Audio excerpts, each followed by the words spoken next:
दुनिया के सब झमेले गे, छौड़ी राम जी के नाम तू ले गे, छौड़ी राम जी के नाम तू ले गे।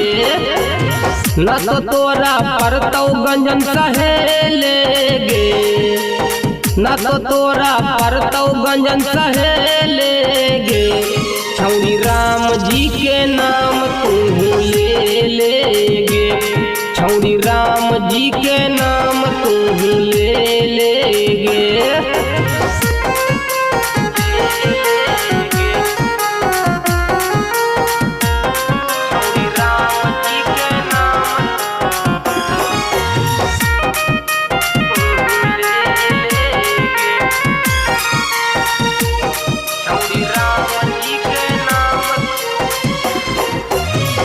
जबले जवनिया तो मिलतौ यार हजार गे, ऐतौ बुढ़ापा दे दत बची यार गे। जबले जवनिया तो मिलतौ यार हजार गे, ऐतौ बुढ़ापा दे दत बची यार गे।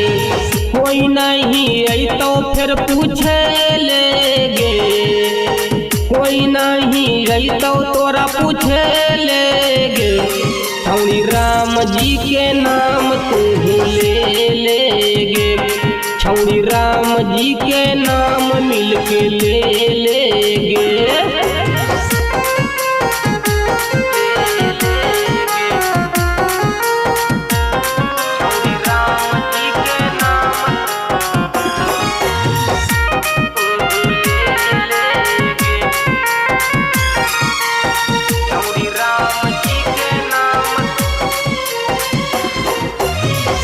जबले जिनगिया तो फुर्सत नहीं है काम से, राम जी के नाम ले जिंदगी कटतो आराम से।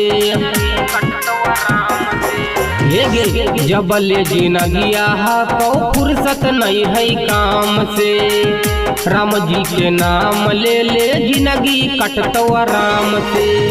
कहो हको मनी सब भजन करे ले गे, कहो हको मनी सब भजन करे ले गे, छौड़ी राम जी के नाम तू ले गे, छौड़ी राम जी के नाम मिल के ले गे।